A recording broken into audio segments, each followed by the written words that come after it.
Man, I miss chopping it up with you on here. We could go on and on, but I paid you to come on for this one. As he looks up. Yeah, beer Saturday. Yeah, after the rough weekend at the book. Yo, we were talking about this as we were watching the fights on Saturday, and still shout out to our guy Jared, man. Even though he took the L, that's still our guy, and he'll bounce back. He always 100%. does. How do you feel about MMA betting? Because I did mention this to you. you turned to me at one point and you're like, yo, do you feel like it's easy to bet on it?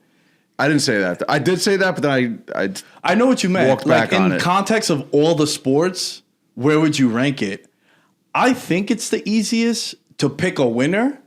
Now, where I get burnt is I'm never going to lay minus 500-600 on someone. I like finding props. And oftentimes, that's where it gets difficult. Like, all right, this guy's a minus 600 favorite, but he's plus 220 to win by submission. Right. He's plus 800 to win by knockout because he's not a knockout guy. That's how I like betting MMA. I could pick 3 winners, parlay them, and get a minus 130 payout. still hard to hit. Still very hard to hit, and it's the fight game, and I get that. But I think across all sports, just to pick a winner, I would say that's probably the easiest for me.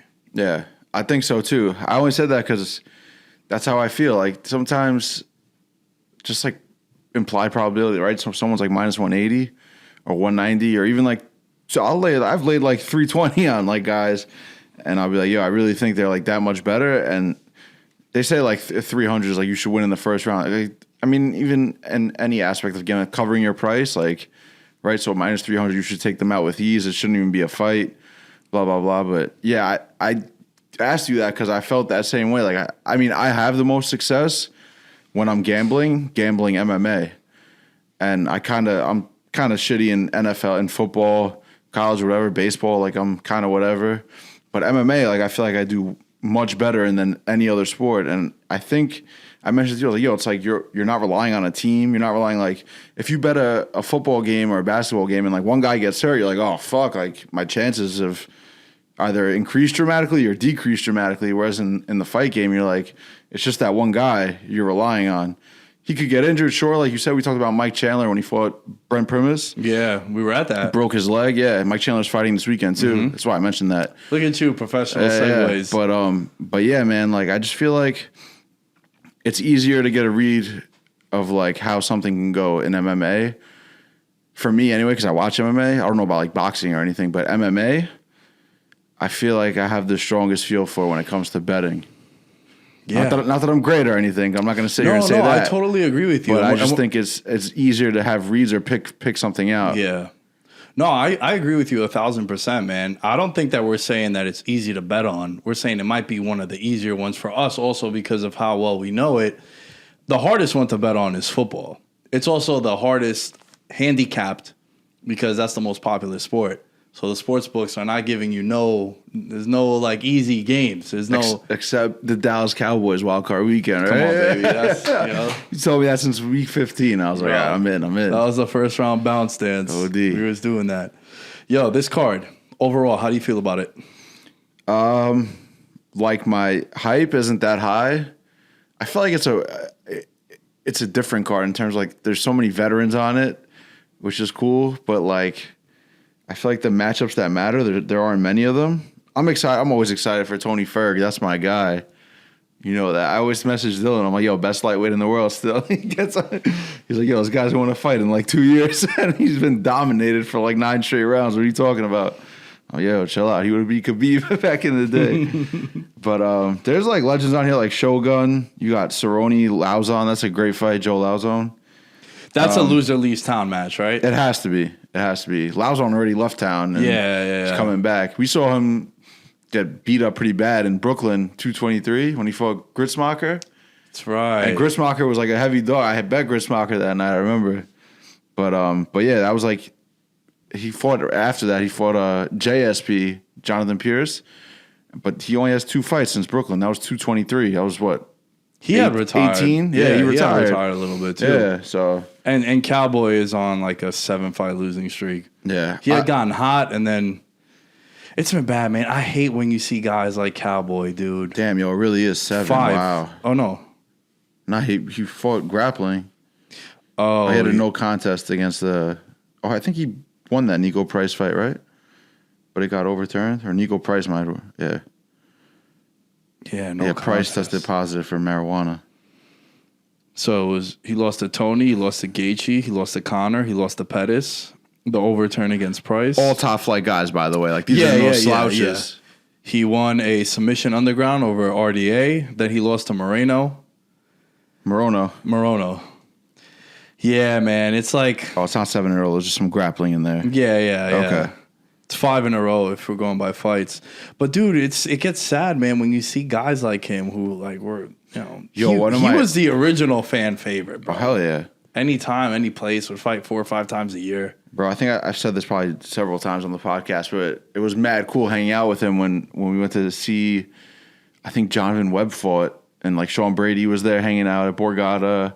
And he was hanging out because CFFC and Webb used to train at the ranch, so they were good buddies. And Cerrone came to AC to watch him fight, so that was pretty cool. Wasn't that your DraftKings DFS picture, or was it Eric's? Eric's. It was Eric's. Yeah. Eric has a picture of him at the pool, but we were hanging out. He was mad cool. He's like, "Yo, I can only drink Budweiser because they sponsor me." Let's go. I was like, "Yo, that's dope. Imagine just drinking for free, but you only got to drink 1 beer." I would do that shit. Sign me up.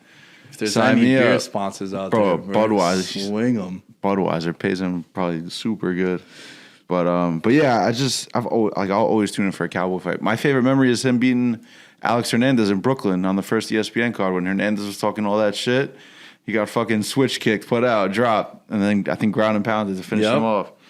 That shit was crazy. Everyone was going crazy because the way Hernandez disrespected him that whole week leading up to that fight. So, bro, I love Cowboy. I'll never miss a Cowboy fight. Yeah, man. It's just I just hate when you see like they're talking about Nick Diaz coming back. It's like I don't want to see that, bro. I know.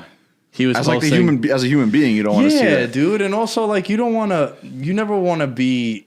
I mean, I would never want to be an athlete that like completely falls off, and I'm still just doing it to chase a check. But it's also like so hard, man. Like we've never been pro athletes, so like that's true. To just like take that away from you, like yo, you can't compete. But you don't anymore. feel like the honor of being once. Like that's why I think there is, but there's also like, bro, you never lose that. Like, I mean, you still play rec football on Sundays. Like, you still have there's some sort of competitive juices in you. Where like, how long you, bro? Perfect example. You sat out. You didn't play rec football for whatever reasons for 4 years, and you came back. It's like you still want to play, or you just want to compete. Like these guys probably still want to compete. Though. Yeah. I'm just out here, bro. Nah, but you're right. They don't love it, so they don't love it. Yeah, they'll find out. Nah, but same thing, no, to a different extent. Like, because you're playing rec football, but these guys are competing professionally. You know? Nah, I know. I hear what you're saying, and I might have been wrong by saying that, but where I was hinting at is like Habib, right? Leaves, still would be champion, probably still has prime years left, as opposed to a guy like Nick Diaz took all that time off, comes back, looked awful against Robbie Lawler. Like even he was doing his Nick Diaz shit, but it was like it looked like he was sparring. Like those were sparring. That was a sparring match in there. Yeah. And then just to go out like that, because then it kind of tarnishes your legacy a little bit. Yeah. To an extent, I agree. That's why his legacy is his legacy. Like, yeah, me seeing him come back now, it's like it's not going to change anything because I'm not expecting anything from him. But that's true. Also, where your expectations I get are. what you're saying, though, about sense. like your honor or like your career where like you want to go out. What fight you want to start with, man? Let's start with my girl Rose, yo, because that's how she... Doug Rose. We talked about Rose on a pod once, and then she ended up following me. Yeah, shouts to boss. I missed their fight. When you missed their fight. This is a rematch. Them two fought before. For the inaugural strap on Ultimate Fighter, which is also coming back this week, which I'm hyped for. And you have been telling me all this time that Carla's going to win this fight. Yeah. Dude, I bet on Carla like her last 4 or 5 fights. Like this whole win streak, she's been pick 'em or close to it. Granted, she has gotten some split decisions her way, which are fortunate. But she's just, you know what she's going to do. She's going to come out and wrestle. And that's like, I think for me, wrestling is like the top martial art when it comes to mixed martial arts. So she's an elite wrestler. She's going to have to do that to beat Rose. The thing is, like, can she get close enough to Rose. Like Rose could probably just keep her at range and pick her apart. So I think it's gonna be tough for Carla to get her down. But over 5 rounds, man, I think Carla could win like 3-2. I mean, last fight she looked as great as she ever has against Yan Jianan, where she crucifixed her and TKO'd her. I was like, yo, she doesn't finish nobody, Carla. And then she put out Yan Jianan, which is like a high level fighter, you know, in strawweight. We saw her fight in Vegas. Yeah, against Marina. So yeah, man, and Rose, like, dude, Rose could. If Rose wins this fight, like, do you retire? Wow. She's mad. Yeah, I talk about that, but she's beat Joanna twice, and Joanna just got rebooked against Wei Li. She's beat Wei Li twice. She's beat who else? She'll beat Carla. She's born in 92. Yeah.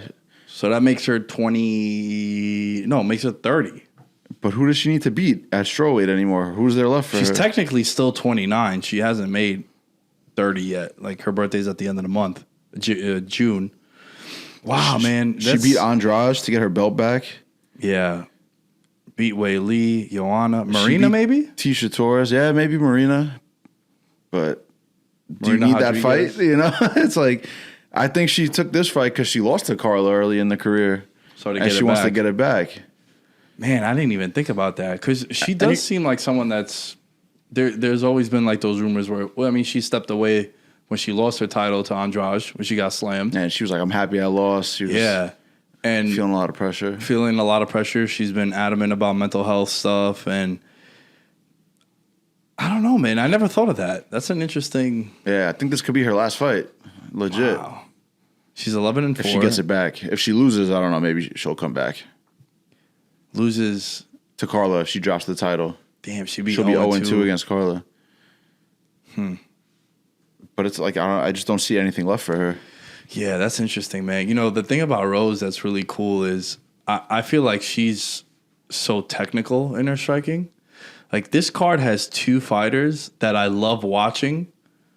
They're not, I mean, Rose is one of my favorite fighters. Oliveira is not one of my favorite fighters, but I love watching them because we were talking about it the other day at football, how with Josh, if you were to show an instructional DVD on like how to throw proper strikes, I feel like you would show Charles Oliveira. And he's this all-world jiu-jitsu guy, but he's just like the check left hook on Chandler that dropped him. It didn't even look like it was like kind of just like a quick tight. Everything's tight, clean, in the pocket, just so technical, man. He's amazing to watch. And then on the flip side, you got Gaethje, who's a psychopath when he fights. But hold off on that. We'll get back to that main event in just a second. But I think Rose just keeps her at bay, cruises to a decision. Yo, if Rose wins, it's probably going to be like 5-0. I've heard just like point fighting the whole time. Just like keeping her on the outside and just like picking her apart. Yeah, I can 100% see that happening. And if Carla wins, it's going to have to be a grind. Like, you're going to have to shoot multiple takedowns, like multiple entries. Like, if you get stuffed, you got to keep going back to it, you know? Because, like, I don't see... She's not going to win on the feet. And that's, like, an obvious thing to say. Like, you don't have to watch MMA to know that. Yeah, this is a wrestler versus striker. Yeah, 100%. Like 101 kind of matchup. Yeah, man, it's interesting. It's interesting. I don't see it the way you do. I think Rose beats her. Do you have the odds? The odds, yeah. Well, I'm using MMA odds, best fight odds. Yeah. I'm pretty sure Rose is like a 2-1 favorite. Yeah, she's minus 200 consensus. Carla is plus 170 consensus. I feel like that's about right. Reference to, there's like 15 books on this thing, or 12 books on this thing. It's a great website for getting odds for MMA fights. It's great to be able to shop too. That's why I love it. I'm like, yo, I want to bet something. Like, where should I look first? Yeah. It's just like buying anything. Exactly. Find the best number.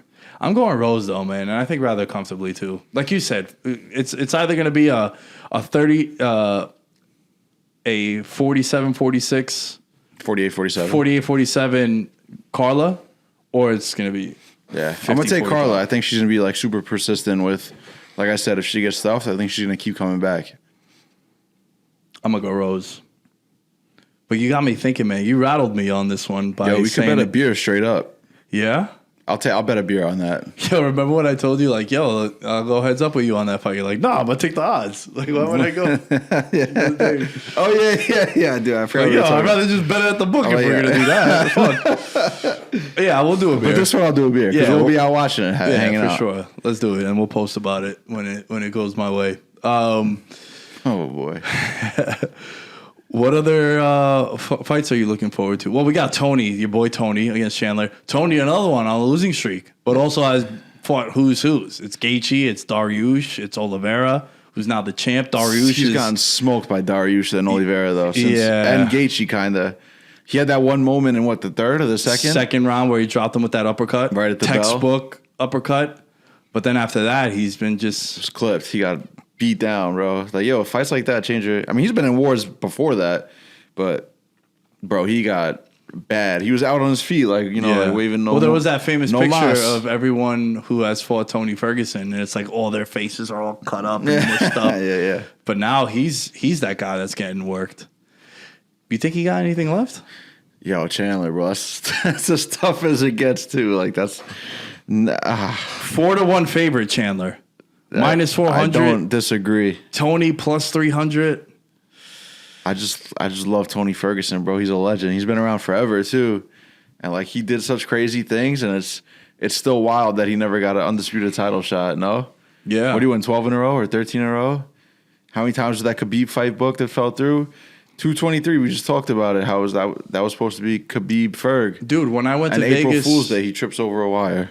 Yeah, and I remember Ariel Helwani tweeted out, guys, I'm not kidding. Like, this really happened. Because it happened on April 1st. Because of the way he did it. They're like, yo, he was doing an interview and he fell. But it was also April 1st. And he's like, yo, is it an April Fool's joke? And he's like, no, this is... Because you can't make that shit up. Yeah. Like, yo, how many times... Dude, I was even in Vegas for 248 Adesanya Romero, and they had the press conference there when he was holding the baseball. And he was like, snapjitsu.com. I need some sparring partners. Champ shit only.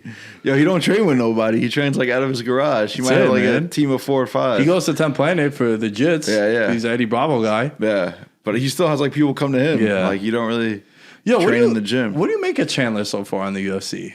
He's also had tough fights, so it's not like he's fighting cans. But so you know how we opened up with like Kayvon Thibodeau about how he wants to like do other things for himself or like build his brand. Has anyone built their brand better than Michael Chandler since he's come to the UFC? Yeah, like bro, he won in a couple minutes against Dan Hooker in his debut and cut that crazy promo, and like he's hit the ground running since. Dropped a title shot. Dropped the champion. Mm-hmm. Could have like almost came that close to becoming undisputed champion. And then got finished because he gassed himself. And then the and the Justin Gaethje war in MSG. Like, yo, those are your first 3 fights in UFC. You're a legend. Like, all his fights are must watch. Yeah. So, and this is no different. Like, Ferg brings it too. So this is like the fight. This is like the people's main event for sure. 100%. Nah, I would agree with you on that, man. But it's even more so like the title's on the line in the same division the same night. But I'm more interested in Gaethje. Chandler Ferg, just in terms of like violence. Yeah. And Gaethje brings violence, so I'm not like sleeping on that fight. But what do you think happens to Tony or Chandler after this? Like, Tony, if he loses this, that's 4 in a row he's lost. Chandler loses this, that's 3 in a row that he's lost. Yeah. It's like, is the luster still there or the cachet of them being these big names? Yeah. Eventually, you got to still win, man. Right. No, agreed. You do have to still win. But I think Michael Chandler's going to win this fight. And I think Tony's like not going to get another fight offer from the UFC. Wow. Like, yeah. At what point do you cut ties? There's nothing left for Ferg to do. He's lost. He's getting beaten by the top guys. Like, do you want to stay and be a gatekeeper to the top 15? It's such like it's a great conversation like that we could probably sit here and talk about all night because you talked about Nick Diaz. Do you want to go out honorably and like on top, or do you want to still compete? Like, yeah. It's hard. It's hard to figure that out. And if Ferg is gonna still compete, if he loses, like what's left? Like you're gonna be a top 15 gatekeeper. Yeah, man. And Chandler, like I don't think Chandler loses anything with a loss. Because you don't think they'll start saying that he's overrated coming over from Bellator? Bro, he just had fight of the year. Yeah. And like had his moments too in that fight where like he had Gaethje backing up. He got dropped and came back. Like he had that suplex, the German.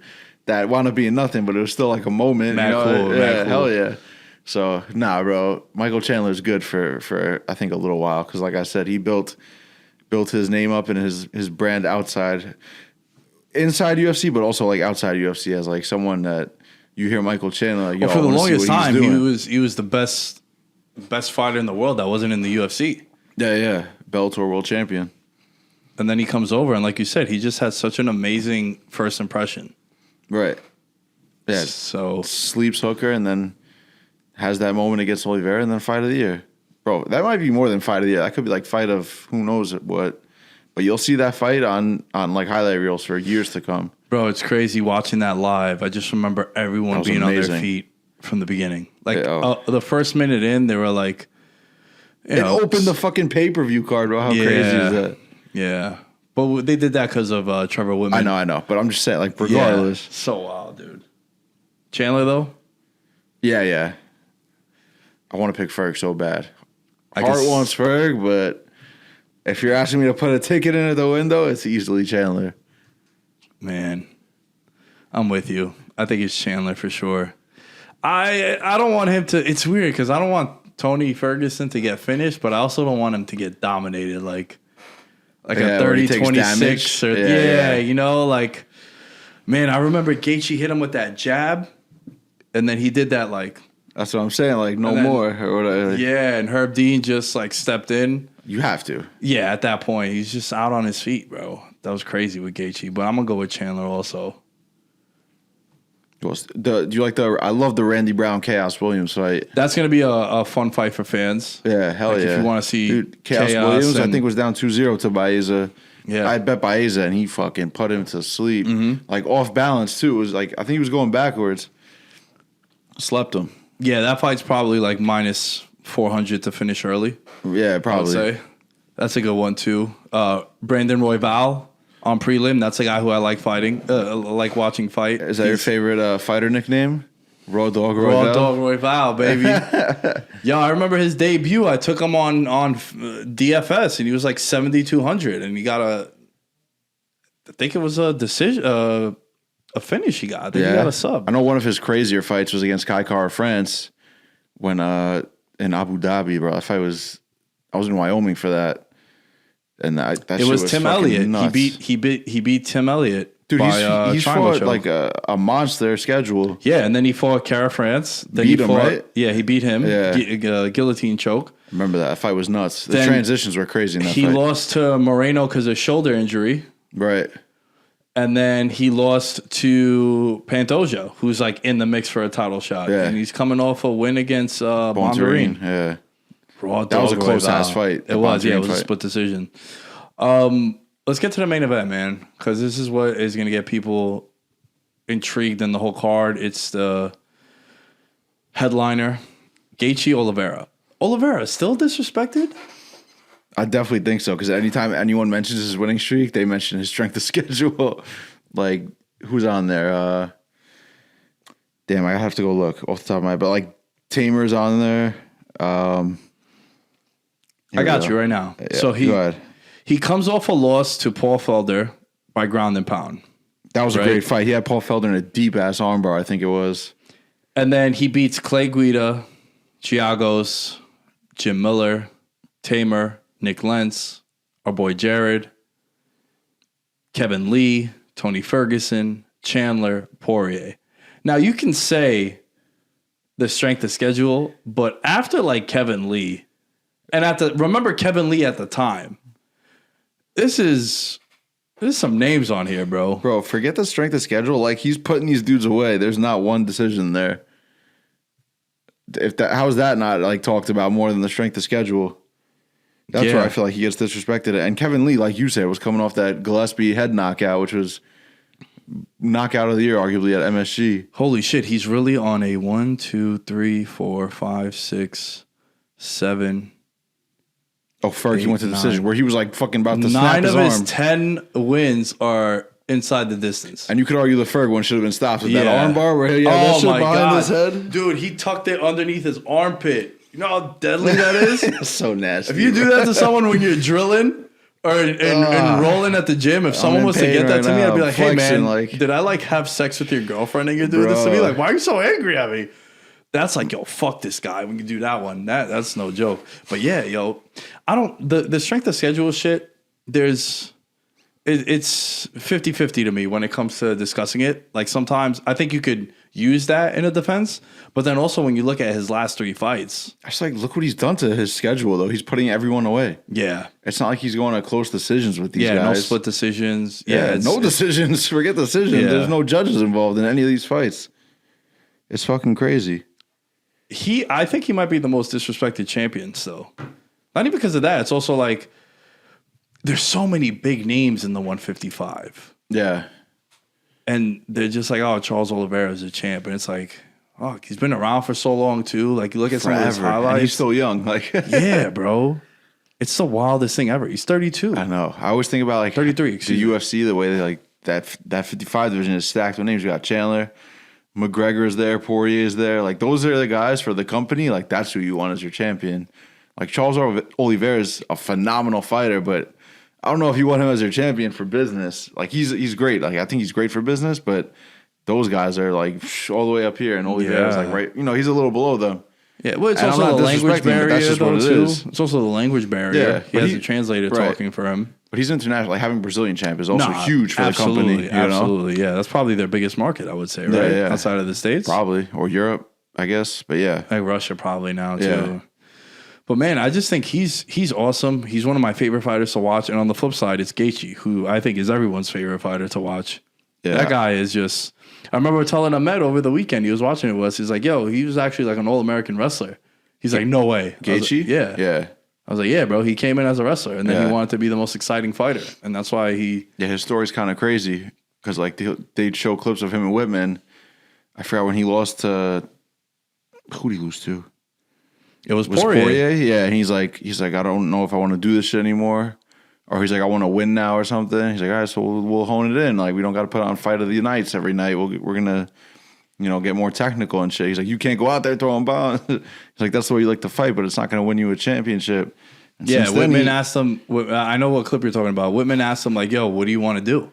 Yeah. If you want to be champion, you can't fight like that. Right. And then he went on a streak until he ran into Khabib, which that's not a bad loss when you lose to Khabib because everyone loses to Khabib.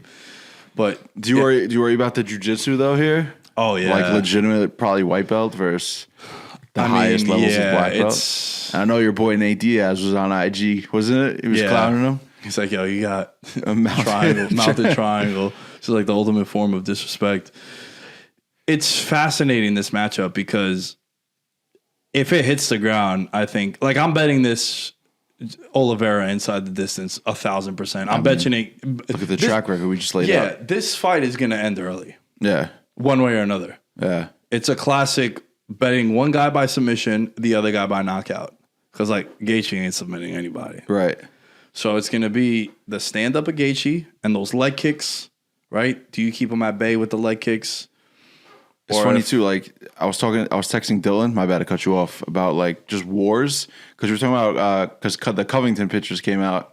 So I was like, he's like, yo, Covington could fight Hamzat next, and I was like, yo, I think Colby wins, but his chin is suspect. I was like, yeah, bro, he's been in wars. Like I think about Gaethje. Gaethje's been in wars too, but Oliveira, how many times has he been dropped? So it's like both these guys. Like I think if whoever if someone lands something on the button, like could also be a knockout too. Like I wouldn't count out the possibility of a knockout. Listen, man. Like you think Charles, just because of like the belt differential, or the difference in the grappling department, you think like you bet Charles by sub, but Charles could knock him out too, bro. Like you said, you touched on his striking. If you had to put a clip out there, his shit is technical, bro, and he could put people out. And that's why I think this fight is so fascinating, because Gaethje, he's gonna have a moment where he could stun him, and Oliveira has been dropped in the Poirier fight and the Chandler fight. Remember with Chandler where he was like sort of like on his knees and he was on all fours, moving his head around, avoiding strikes. Yeah, it's gonna happen. It's gonna be interesting to see, because I think this is a classic like submission goat against a striker. But then Charles' striking is also, and Charles too. Like every time he's been put down, like he's still there. So like if you jump in, like you better be ready to put him away, or else you're gonna have to grapple him. He's not gonna go meet him down there. That's the thing. But if you do, like you're gonna have to ground and pound him. Like same thing happened with Chandler, where he had to like go down there and didn't end well. Yeah. Chandler also had his back taken for a little bit. And he did that like That shit was drop down. crazy. That was pretty cool. But man, this fight, I'm gonna pick Oliveira. I want Gaethje to win. I think Gaethje, like, he's one of those guys that I would like to see be champion. But Oliveira, man, it's just so hard to pick against him. Yo, he's so well rounded. Yeah. But I'm gonna go Gaethje. I think Gaethje, like, I don't know if Oliveira will try to like engage in the wrestling in terms of taking him down, but like I don't know how he would get him to the mat. But I think if he does, I think Gaethje's defensive wrestling will hold up. He might even pull guard, bro. Like Oliveira. Yeah. Like if he can't get a takedown, he might just pull guard. Like say fuck it. Yeah, you gotta wonder. I like if I could bet that will like Oliveira pull guard, I would put all my money on it. He does it at least once. You gotta also wonder. Gaethje trains with Usman too, so they've probably been ironing out takedown defenses too. And like, who better to? Yeah, well, Gaethje too, like you said, he's all American. He don't really need that. He just don't show it. Yeah. So that's how the fight's gonna play out one way or another. And I think it's gonna be. It's just such a cool matchup, man. It's gonna end early. Do you have the odds? Money line odds? Yeah. So you got Chandler, not Chandler, excuse me. Yo, those two are tied forever. I mix them up now all the time. Gaethje and Chandler. Charles is the favorite, and Gaethje's plus 140. Minus 165 is Oliveira, which I think is right. That's around where it should be. Yeah, I guess so. I mean, I'm probably going to bet Gaethje. I would have it maybe closer to 130, 110. Maybe I'm wrong, though. We'll see. But I like Gaethje to win. I think Gaethje keeps on the feet and then eventually clips him. And if he does, how I said, like, he just can't engage in the ground game. I think he might even, like, have him stand up, which we haven't seen that done. I feel like with Oliveira, like, people knock him down and they go engage, which is hard in the fucking spirit of a fight, you know? You have someone hurt bad. You want to go in there for the kill.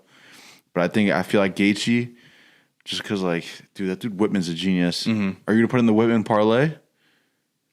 Rose Gaethje when it hit, and I didn't bet it. Neither did I. Don't worry. No, we talk about it all week. Yeah. Yo, real quick. Charles Oliveira has the most finishes in UFC history. Yeah. Submissions. Gaethje has more performance bonuses than he does fights in the UFC. Right.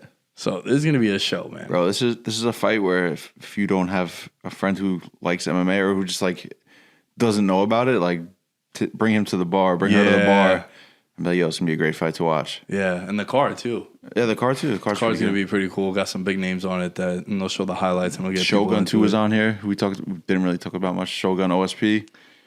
I mean, this is legend. Shogun. Yeah, but I feel like that's only on the pay-per-view because of the namesake. Yeah. No, I agree. I just thought it was cool. Yeah. Same thing with Lauzana and Cowboy. Could be like a couple people's last dances. You never know. Yeah. Should be some people's last dance, though. But who am I to judge, right? Yeah, no, for sure. Hey, man. I feel the same way. Where can people find you on social? At NDeVito at NDeVito27 on Twitter and the gram. I appreciate you coming on. We'll watch the fights together. We'll put some bets in. I'll put up a picture of you getting me the drink or me getting you the drink. I hope it's not me getting you the drink because the boy's going to have some money on Rose. So I hope that's not the case. The Whitman parlay? The Whitman parlay. Yo, the Whitman parlay might pay like 2-1. It might. Yeah, those are close odds. Probably will. Like it. But I'm riding Carlos, so I'm out on this one. Yeah, now I'm Rose Oliveira. You're Carla Gaethje. Yeah. It's going to definitely be like Carla Oliveira. And then we're going to lose both ways. 1-1. Hey, at Nick Day is 10 is where you can find me. At Veterans Minimum is where you can find everything for the show. If you're a member of the Patreon, please check out the Patreon. Wrote something on there for you guys to check out. Also, I mentioned last week, if you've been a Patreon member for the last 6 months, due to me not living up to the expectations and some of the requirements that the Patreon asks, and you guys are supposed to be getting, I'm going to give out everyone free merch all of May. If you've been a member of the Patreon for the last 6 months or longer, there's been stuff I just because of scheduling and been really busy and working on some other things that you guys are going to hear about and scheduling that I wasn't able to fulfill. So obviously, depending on the tier you're going to be in, if you're in the higher tiers, you're going to get a better merch item, a more expensive one like a sweater or a jacket. And then if you're in a lower tier, you get a hat or a shirt. But I'm going to give back. I'm in a position now where I can give back, and I want to, especially to the members of the Patreon. So hope you guys get in touch with me if you are a member of the Patreon, because I have to get your addresses and send you some stuff out. And that's that. We'll catch you later this week with some more stuff. And boss, as always, thanks, brother. Yeah, until next time, bro.